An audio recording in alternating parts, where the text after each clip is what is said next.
हम जानते हैं कि ये वर्जिनिटी टेस्ट सो कॉल्ड ये क्या होते हैं। पहले टाइम में जब कोई हमारे पास कोई एक ऐसा पेशेंट आता था जिसको हमें एग्जामिन करना होता था कि उसका रेप हुआ है कि नहीं, तो हम ये वर्जिनिटी टेस्ट किया करते थे।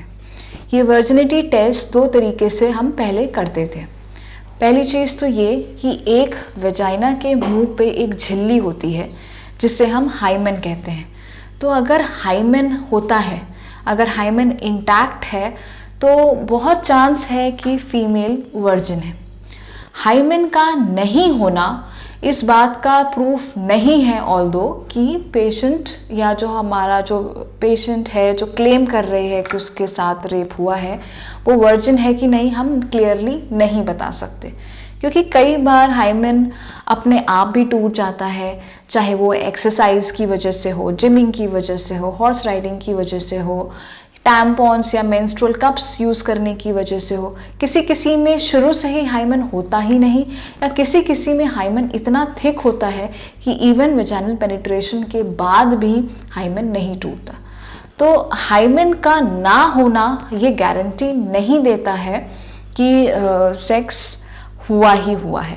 बट हाँ, हाइमेन के प्रेजेंस से हम एक ये प्रोबेबिलिटी लगा लेते थे कि हाँ, जो लेडी है वो वर्जिन है, उसकी हाई प्रोबेबिलिटी है। दूसरा टेस्ट जो हम करते थे वो हम कहते थे 2 फिंगर टेस्ट। इसमें हम बेसिकली वेजाइना का टेस्टिंग करते थे कि वो कितनी लूज या लैक्स हो गई है या कितना रिलैक्स हो गई है, ये मान के कि सेक्सुअल इंटरकोर्स के बाद वेजाइना थोड़ी सी लूज हो जाती है, तो वो सोच के हम ये 2 फिंगर टेस्ट किया करते थे। बट अब WHO के हिसाब से ये टेस्ट मान्य नहीं है। WHO ने कहा है कि इसको करना एक फीमेल की रिस्पेक्ट को या डिग्निटी को गलत करता है। दूसरी चीज़ ये कि ये टेस्ट 100% रिलायबिलिटी के साथ ये कह भी नहीं सकते कि फीमेल वर्जिन है कि नहीं। बहुत सारी फीमेल्स का ज़रूरी नहीं है कि वेजाइना बहुत लूज़ हो जाए सेक्स के बाद, या फिर जो है बहुत ज़्यादा टाइट हो। इवन बच्चों के होने के बाद भी टाइट हो सकती है।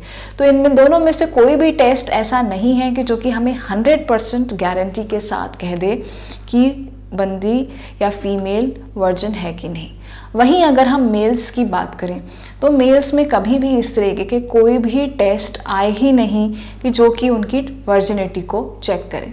ये बेसिकली हमेशा फीमेल ओरिएंटेशन में ही रहे हैं ये सारे टेस्ट, बट अब इनको इलीगल करार दे दिया गया है और कोई भी डॉक्टर 100% नहीं कह सकता है कि ये लड़की ने सेक्स किया है कि नहीं, कि वो वर्जिन है भी कि नहीं।